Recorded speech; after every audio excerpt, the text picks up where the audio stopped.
नमस्कार, बहुत बहुत स्वागत है आप सभी का डीडी न्यूज के इस खास बुलेटिन एक्सप्रेस 100 में, जहां हम आपके लिए लेकर आते हैं राजनीति, मनोरंजन, देश, दुनिया, खेल और व्यापार जगत की सभी बड़ी खबरों को एक्सप्रेस यानी फटाफट अंदाज में। मैं हूं निखिल सिंह। तो देखिए खबरें तेज रफ्तार से। यूएई के क्राउन प्रिंस शेख खालिद बिन मोहम्मद बिन जायद अल नाहयान ने प्रधानमंत्री नरेंद्र मोदी से मुलाकात की। उनके साथ मंत्रियों का प्रतिनिधिमंडल भी भारत की यात्रा पर है। नई दिल्ली स्थित हैदराबाद हाउस में भारत और यूएई के नेताओं के बीच आपसी हितों और संबंधों को लेकर चर्चा हुई। यूएई और भारत के बीच व्यापक आर्थिक साझेदारी संबंध है।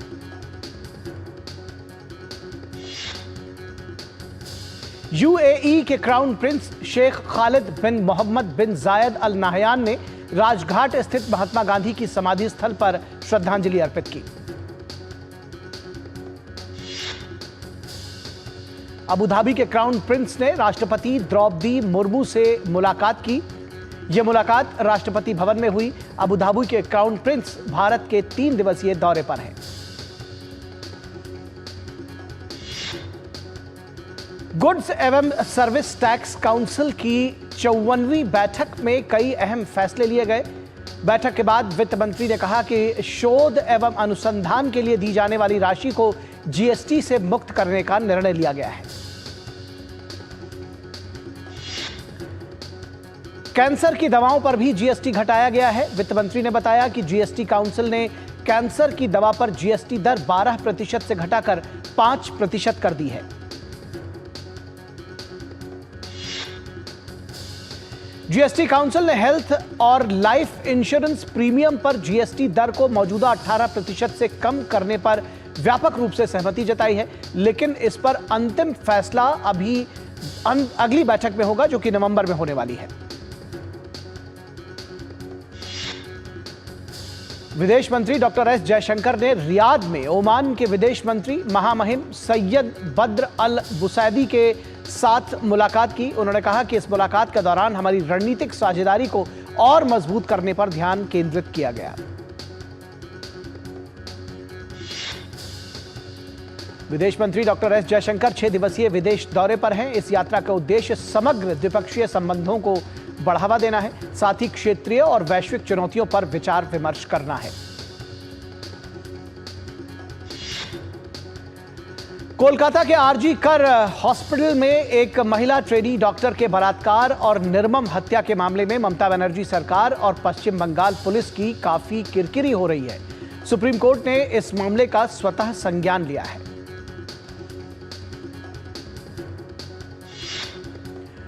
उच्चतम न्यायालय की चीफ जस्टिस डीवाई चंद्रचूड़ की अगुवाई वाली 3 जजों की बेंच ने दूसरे दिन की सुनवाई में भी पश्चिम बंगाल सरकार और वहां की पुलिस को खूब फटकार लगाई। सर्वोच्च न्यायालय ने सुनवाई के दौरान पश्चिम बंगाल सरकार और पुलिस की कार्रवाई पर न सिर्फ सवाल उठाए, बल्कि फिर कहा कि एफआईआर दर्ज करने में देर की गई। सुप्रीम कोर्ट ने पश्चिम बंगाल में हड़ताली डॉक्टरों को मंगलवार शाम 5 बजे तक काम पर लौटने के लिए कहा है। सीजीआई ने कहा कि अगर वो 5 बजे तक काम पर लौट आते हैं तो उनके खिलाफ कोई भी दंडात्मक कार्रवाई नहीं होगी।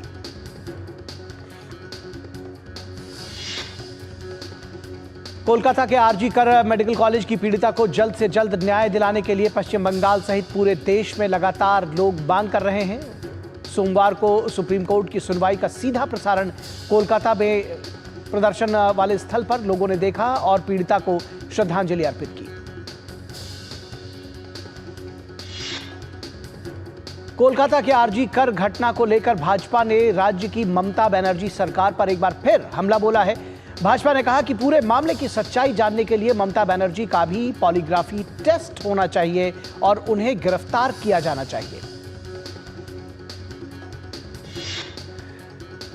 कोलकाता में जारी विरोध प्रदर्शनों पर मुख्यमंत्री ममता बनर्जी ने केंद्र सरकार और कुछ वामपंथी दलों पर षड्यंत्र रचने का आरोप लगाया। कांग्रेस नेता अधीर रंजन चौधरी ने मुख्यमंत्री ममता बनर्जी पर तंज कसते हुए कहा कि ममता बनर्जी को समय समय पर बंगाल के हालात के बारे में जानकारी लेते रहना चाहिए। भाजपा नेता और विपक्ष के नेता शुभेंदु अधिकारी ने कई टीएमसी पार्षदों के नाम पोस्ट किए और उन पर उत्तर 24 परगना जिले के नैहाटी में रविवार रात प्रदर्शनकारियों की पिटाई करने का आरोप लगाया। लोकसभा में नेता प्रतिपक्ष राहुल गांधी द्वारा टेक्सास में दिए गए बयान पर केंद्रीय मंत्री गिरिराज सिंह ने कड़ी प्रतिक्रिया देते हुए कहा कि राहुल गांधी भारत के बाहर जाकर भारत की तारीफ करने के बजाय चीन की तारीफ और उसकी ब्रांडिंग कर रहे हैं।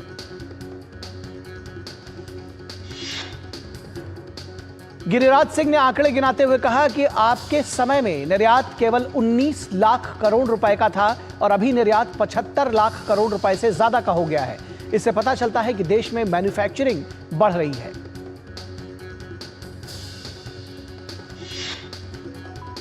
केंद्रीय मंत्री शिवराज सिंह चौहान ने कांग्रेस सांसद और लोकसभा में नेता प्रतिपक्ष राहुल गांधी के टेक्सास में दिए गए बयान को देश की छवि को खराब करने वाला बताया है। उन्होंने कहा कि कांग्रेस लगातार तीसरी बार हार से हताश हो गई है और कुंठा बाहर निकल रही है। राहुल गांधी के टेक्सास में दिए गए बयान को लेकर गौरव भाटिया ने कहा कि नेता विपक्ष के तौर पर विदेश में जाकर क्या कुछ बोलना चाहिए, इस बारे में राहुल गांधी को कुछ पता ही नहीं है। केंद्रीय मंत्री चिराग पासवान ने कांग्रेस सांसद और लोकसभा में नेता प्रतिपक्ष राहुल गांधी के टेक्सास में दिए गए बयान की निंदा की। उन्होंने राहुल गांधी के विदेशों में जाकर बुराई करना आदत और गलत राजनीति की परंपरा की शुरुआत बताया। असम के मुख्यमंत्री हिमंता बिस्वा शर्मा ने टेक्सास में राहुल गांधी के बयान पर करारा हमला बोला। उन्होंने कहा कि राहुल गांधी हमेशा भारत को अपमानित करते हैं और चीन को एक अच्छे देश के रूप में पेश करते हैं।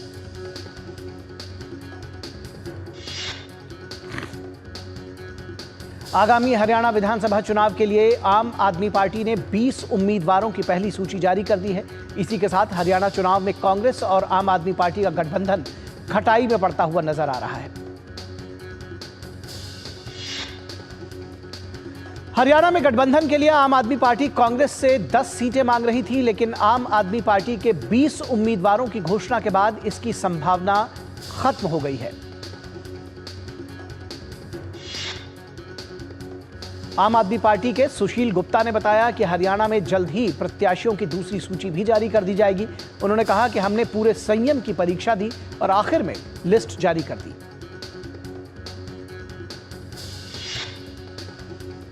हरियाणा में आम आदमी पार्टी के पंचकूला जिला अध्यक्ष रंजीत उप्पल ने भारतीय जनता पार्टी का दामन थाम लिया है। इस मौके पर राज्यसभा सांसद कार्तिकेय शर्मा भी मौजूद रहे। रंजीत उप्पल के भाजपा में शामिल होने से हरियाणा विधानसभा चुनाव के बीच पार्टी को मजबूती मिलेगी। उप्पल ने अपना इस्तीफा प्रदेश अध्यक्ष को भेज दिया है। केंद्रीय स्वास्थ्य सचिव अपूर्व चंद्रा ने भारत की स्वास्थ्य गतिशीलता पर आधारित हेल्थ डायनेमिक्स ऑफ इंडिया का डेटा जारी किया। ये एक महत्वपूर्ण वार्षिक दस्तावेज है जिसमें एनएचएम से जुड़ी मानव शक्ति और अवसंरचना की आवश्यकताओं की जानकारी दी गई है। उत्तर प्रदेश के कानपुर जिले में कालिंदी एक्सप्रेस से सिलेंडर टकराने के मामले को गंभीरता को देखते हुए हर पहलू से इसकी जांच की जा रही है। इस मामले में पुलिस करीब 1 दर्जन संदिग्धों से पूछताछ कर रही है।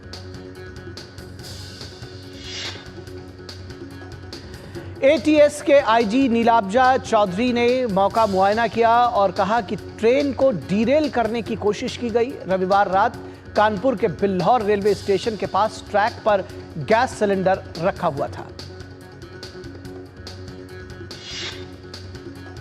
उत्तर प्रदेश के कानपुर में कालिंदी एक्सप्रेस मामले पर पूर्वोत्तर रेलवे के जनसंपर्क अधिकारी ने बताया कि जांच में पटरी पर गैस टैंकर और कुछ संदिग्ध सामान पाए गए, जिसके बाद आरपीएफ ने केस दर्ज कर लिया है। मामले में जांच जारी है। केंद्रीय नागरिक उड्डयन मंत्री किंजरापू राम मोहन नायडू ने दिल्ली में India regional air mobility Congress में कहा कि पिछले 10 वर्षों में एयरपोर्ट की संख्या में लगातार बढ़ोतरी हो रही है। उन्होंने कहा कि पहले जहां फ्लाइट्स नहीं जाती थी वहां भी उड़ानों को शुरू किया गया है। कर्मियों की क्षमता निर्माण और कौशल वृद्धि को प्रोत्साहित करने के लिए भारतीय सेना और भारतीय वायुसेना ने गति शक्ति विश्वविद्यालय के साथ दिल्ली में एक समझौता पर हस्ताक्षर किए हैं। रक्षा मंत्री राजनाथ सिंह ने कहा कि यह समझौता भारत की मिलिट्री और राष्ट्रीय सुरक्षा को मजबूत करने के लिए बेहद महत्वपूर्ण कदम है। रेल मंत्री अश्विनी वैष्णव ने कहा कि गतिशक्ति भारत का ऐसा पहला विश्वविद्यालय है जिसका उद्देश्य रेलवे, शिपिंग और हाईवे के राष्ट्रीय विकास योजनाओं को मजबूती प्रदान करना है। उत्तर प्रदेश के मुख्यमंत्री योगी आदित्यनाथ ने 73वें अखिल भारतीय पुलिस कुश्ती क्लस्टर 2024 के उद्घाटन समारोह में शिरकत की। यह कार्यक्रम 35वीं बटालियन पीएसी महानगर लखनऊ में आयोजित किया गया। कार्यक्रम में सीएम योगी ने स्वस्थ शरीर के लिए खेलकूद को महत्वपूर्ण बताया। पैरा ओलंपिक का उदाहरण देते हुए कहा कि पैरा ओलंपिक खेलों में भारतीय खिलाड़ियों के जज्बे को पूरी दुनिया देख रही है।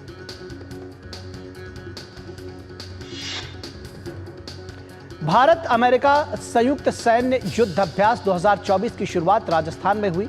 संयुक्त अभ्यास का यह 20वां संस्करण है जो 22 सितंबर तक चलेगा। इसका आयोजन राजस्थान के महाजन फील्ड फायरिंग रेंज में किया गया है। मौसम विज्ञान विभाग के अनुसार उत्तर पश्चिम बंगाल की खाड़ी पर गहरे दबाव के चलते सोमवार को कुछ स्थानों पर मूसलाधार बरसात होगी। वहीं दक्षिणी ओडिशा, पूर्वी विदर्भ और दक्षिणी छत्तीसगढ़ के कई इलाकों में काफी भारी वर्षा का अनुमान है। बिहार की राजधानी पटना में 2 बाइक सवार बदमाशों ने दिन दिहाड़े भाजपा नेता श्याम सुंदर उर्फ मुन्ना शर्मा की गोली मारकर हत्या कर दी। श्याम सुंदर बीजेपी से पटना सिटी चौक के पूर्व नगर मंडल अध्यक्ष थे। 10 दिवसीय गणपति महोत्सव पुणे के श्रीमंत भाऊ साहब रंगारी गणेश मंडल में बड़े ही धूमधाम से मनाया गया। इस अवसर पर 2100 छात्राओं ने गणपति अथर्व शीर्ष का पाठ किया।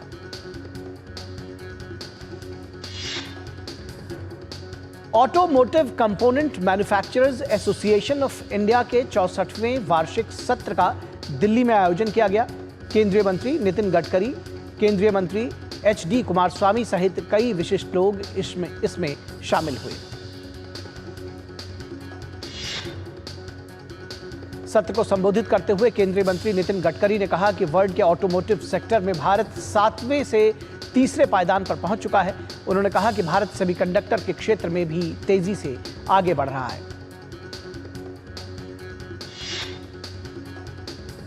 सत्र को संबोधित करते हुए केंद्रीय मंत्री HD कुमारस्वामी ने कहा कि आत्मनिर्भर अभियान से भारत आत्मनिर्भर बना है। उन्होंने कहा कि ऑटोमोटिव इंडस्ट्री में 50 लाख से ज्यादा रोजगार सृजित किए हैं। NIA ने रामेश्वरम कैफे ब्लास्ट मामले में 4 आरोपियों के खिलाफ आरोप पत्र दाखिल कर दिया है।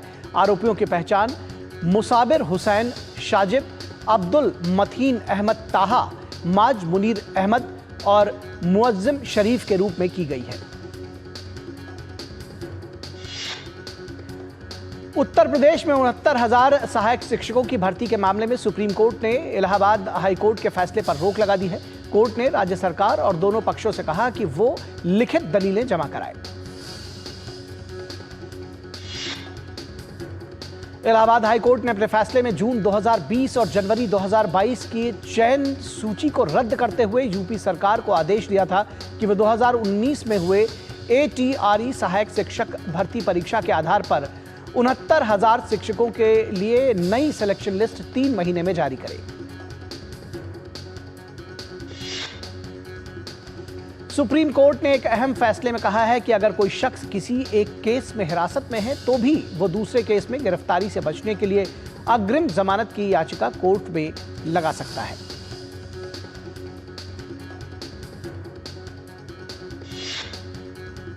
और यहां रुकेंगे एक छोटे से ब्रेक के लिए, कहीं मत जाइएगा। ब्रेक के उस पार भी एक्सप्रेस 100 जारी रहेगा। शादी का किचन महके जहां, गोल्डी किचन किंग मसाले हो वहां। गोल्डी लाई है फ्रेश लॉक टेक्नोलॉजी जो रखे मसालों को हर समय फ्रेश। अरे ऋषि, आज स्कूल नहीं गए? 3 महीने से फीस नहीं भर पाई तो निकाल दिया स्कूल ने। कहीं आपके बाद आपके बच्चों के सपने न टूट जाएं। आज ही लीजिए पॉलिसी बाजार पे 2 करोड़ का टर्म लाइफ इंश्योरेंस, सिर्फ 690 रुपए महीने से शुरू। ब्रेक के बाद एक बार फिर आप सभी का स्वागत है और एक्सप्रेस 100 के सफर को आगे बढ़ाते हैं। सप्ताह के पहले कारोबारी दिन शेयर बाजार हरे निशान के साथ बंद हुआ। सेंसेक्स 375 अंक की तेजी के साथ 81,000 के पार पर कारोबार करता हुआ बंद हुआ। वहीं दूसरी तरफ निफ्टी में भी 84 अंकों की बढ़त देखने को मिली। निफ्टी 24,936 के स्तर पर बंद हुआ। सरकार ने बजट में गोल्ड पर लगने वाले आयात शुल्क में भारी कटौती की थी। इसके कारण संगठित क्षेत्र में ज्वेलर्स की आय में चालू वित्त वर्ष में सालाना आधार पर 22 से 25% का उछाल देने का अनुमान है। किड्स इंडिया 2024 का आयोजन 12 से 14 सितंबर 2024 तक मुंबई में किया जाएगा। भारत में खिलौना उद्योग के 2024 तक 2 से 3 बिलियन डॉलर तक बढ़ने की क्षमता है। सितंबर के पहले सप्ताह में विदेशी निवेशकों ने शेयर में 11,000 करोड़ रुपए का निवेश किया है। एक रिपोर्ट के मुताबिक भारतीय बाजार में मजबूती और अमेरिकी बाजार में ब्याज दर में कटौती की उम्मीद के चलते एफपीआई का निवेश बढ़ा है। ग्रीव्स कॉटन की इलेक्ट्रॉनिक मोबिलिटी की इकाई ग्रीव्स इलेक्ट्रिक मोबिलिटी ने बताया है कि उसने केंद्र सरकार की इलेक्ट्रिक परिवहन प्रोत्साहन योजना 2024 के तहत प्रोत्साहन के लिए भारी उद्योग मंत्रालय की मंजूरी हासिल कर ली है। इस सप्ताह प्राथमिक बाजार में आईपीओ की भरमार रहने वाली है और निवेशकों को कुल 13 कंपनियों में निवेश करने का मौका मिलेगा। ये 13 कंपनियां बाजार से 8,644 करोड़ रुपए जुटाने के लिए आईपीओ ला रही हैं।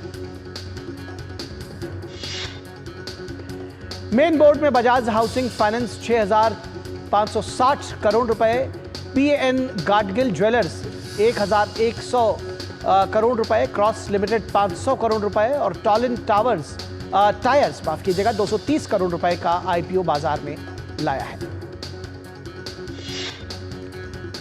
गाजा और लेबनान के बाद अब इजराइल ने सीरिया के कुछ इलाकों में बड़ी कार्रवाई की है। पश्चिमी सीरिया में रात में इजरायली हवाई हमलों में 16 लोगों की जान चली गई और 36 लोग घायल हुए हैं।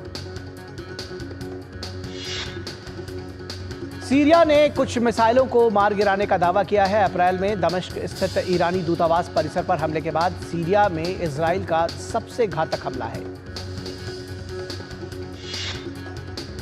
इजराइल ने अभी तक कोई प्रतिक्रिया नहीं दी है। 2 खुफिया सूत्रों ने बताया कि भूमध्य सागरीय तट के पास हामा प्रांत में मास्त के पास स्थित सैन्य अनुसंधान केंद्र पर कई बार हमला किया गया। सीरिया पर हमले में घायल लोगों के इलाज के दौरान एक वीडियो जारी किया है। सीरिया ने ईरान ने इस हमले की कड़ी निंदा करते हुए इसे आपराधिक कृत्य बताया है। संयुक्त राष्ट्र ने वेस्ट बैंक में बढ़ती हिंसा की कड़ी निंदा की है। इजराइल की सेना ने 28 अगस्त को उत्तरी वेस्ट बैंक के कई शहरों और शरणार्थी शिविरों पर एक साथ छापे मारे। इजरायली सेना ने अभियान में हमास और दूसरे आतंकी संगठनों से जुड़े कई आतंकियों के मारे जाने की पुष्टि की है और यूएनएचआरसी के प्रमुख पश्चिमी तट में इजराइल की कार्रवाई को अंतर्राष्ट्रीय कानूनों का घोर उल्लंघन बताते हैं। चीन और फिलीपींस में तबाही मचाने के बाद वियतनाम में उत्तर पूर्वी तट पर पहुंच रहे यागी तूफान ने सोमवार तक जमकर कहर बरपाया। 149 किलोमीटर प्रति घंटे की रफ्तार से आए सुपर टाइफून यागी के कारण वियतनाम में भूस्खलन और बाढ़ से दर्जनों लोगों की मौत हो गई और तूफान से मरने वालों का आंकड़ा लगातार बढ़ता जा रहा है। तूफान की वजह से अब तक 240 लोग से ज्यादा घायल हुए हैं और करीब 13 लोग लापता बताए जा रहे हैं।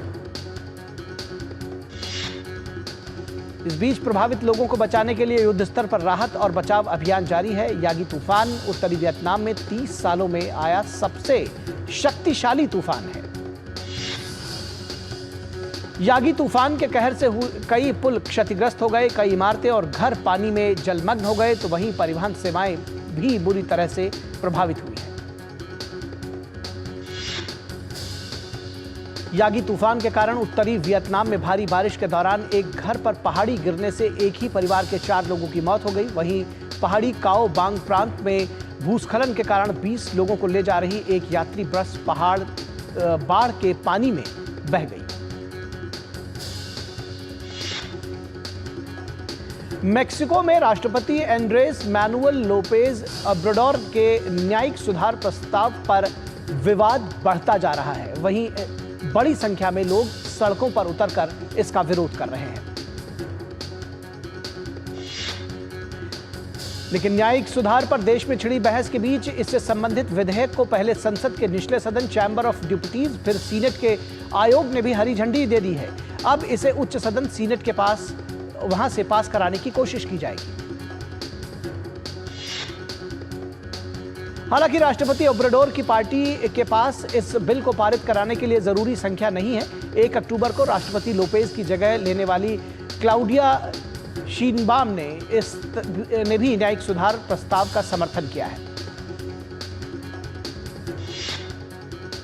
राष्ट्रपति का मानना है कि सुप्रीम कोर्ट अब न्यायाधीशों और मजिस्ट्रेटों के लोकप्रिय वोट से चयन किया जाएगा। उम्मीदवारों के नाम कार्यकारी, विधायी और न्यायिक शाखाओं द्वारा तय किए जाएंगे।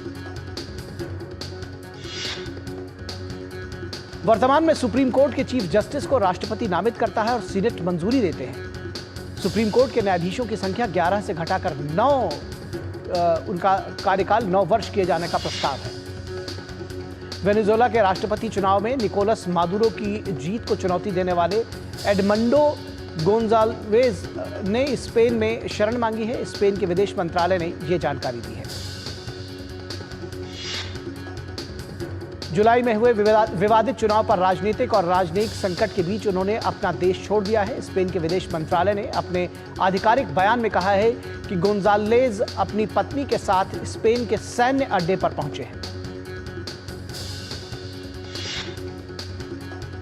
अल्जीरिया में के चुनाव में राष्ट्रपति अब्दुल मजिद तैब्बोने को 95% वोट के साथ विजेता घोषित किया गया है। हालांकि विपक्षी उम्मीदवार ने चुनाव में अनियमितताओं का दावा किया है।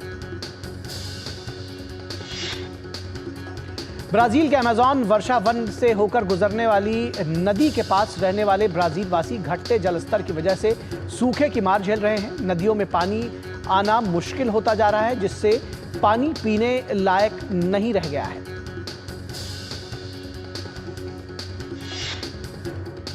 वहीं ब्राजीलियाई भूवैज्ञानिक सेवा MGV ने हाल ही में एक चेतावनी जारी की है, जिसमें कहा गया है कि अमेज़न बेसिन की सभी नदियों का जलस्तर अपने ऐतिहासिक स्तर से नीचे गिरने की उम्मीद है। गांव वालों के मुताबिक बुजुर्गों के लिए पानी के लिए काफी संघर्ष करना पड़ रहा है, क्योंकि उन्हें पानी लाने के लिए बहुत दूर चलना पड़ता है। कई निवासी पीने के पानी के लिए गैर सरकारी संगठनों का राज्य सरकार पर निर्भर है।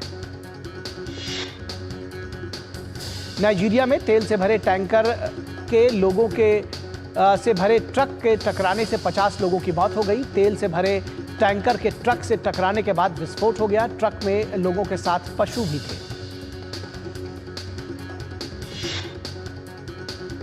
चीन में आयोजित हो रही एशियन चैंपियंस ट्रॉफी हॉकी प्रतियोगिता में भारत के जीत का दौर जारी है। भारत ने अपने दूसरे मुकाबले में जापान को 5 के मुकाबले 1 गोल से शिकस्त दी। भारत की ओर से सुखजीत सिंह ने 2 गोल किए। सुखजीत ने 2 और 60वें मिनट में यह गोल किया, यानी दूसरे और 60वें मिनट में गोल किया, जबकि अभिषेक ने तीसरे, संजय ने 17वें और उत्तम सिंह ने 54वें मिनट में गोल किए। और जर्मनी में आयोजित दूसरी बधिर निशानेबाजी विश्व चैंपियनशिप में हिस्सा लेने के बाद भारतीय खिलाड़ी वापस लौट आए हैं। प्रतियोगिता में शानदार प्रदर्शन करते हुए भारतीय खिलाड़ियों ने कुल 20 पदक जीते हैं। श्रीलंका और इंग्लैंड के बीच 3 मैचों की टेस्ट सीरीज के आखिरी मुकाबले में श्रीलंका ने इंग्लैंड को 8 विकेट से हरा दिया। जीत के बावजूद श्रीलंका की टीम सीरीज में 1 के मुकाबले 2 से हार गई। श्रीलंका ने इंग्लैंड में 10 साल बाद टेस्ट मैच में हराया है। श्रीलंका की टीम WTC पॉइंट टेबल में 5वें स्थान पर पहुंच गई। पतुम निसांका ने 127 रन की नाबाद शतकीय पारी खेली। इंग्लैंड की सरजमी पर श्रीलंका की यह कुल चौथी टेस्ट जीत है। अफगानिस्तान और न्यूजीलैंड के बीच ग्रेटर नोएडा में आयोजित हो रहे एकमात्र टेस्ट मुकाबले का पहला दिन बारिश की भेंट चढ़ गया। दक्षिण अफ्रीका की टेस्ट टीम अक्टूबर में बांग्लादेश में टेस्ट सीरीज खेलने बांग्लादेश जाएगी या नहीं, इस बात का फैसला दक्षिण अफ्रीका क्रिकेट बोर्ड इसी हफ्ते लेगा। पेरिस पैरालंपिक खेल सफलतापूर्वक संपन्न हो गए हैं। समापन समारोह का आयोजन स्टेड दे फ्रांस में किया गया। पेरिस पैरालंपिक में भारतीय दल ने ऐतिहासिक प्रदर्शन किया। भारत ने कुल 29 पदक जीते और पैरालंपिक खेलों के इतिहास का अपना सर्वश्रेष्ठ प्रदर्शन करने में कामयाबी पाई। भारत ने पेरिस पैरालंपिक में 7 स्वर्ण, 9 रजत और 13 कांस्य पदक सहित कुल 29 पदक जीते। भारत ने इस बार एथलेटिक्स में सबसे ज्यादा 17 पदक जीते, जिनमें 4 स्वर्ण भी शामिल रहे। इंटरकॉन्टिनेंटल कप में भारत और सीरिया के बीच खेले गए मुकाबले में सीरिया ने भारत को 3-0 से मात दे दी।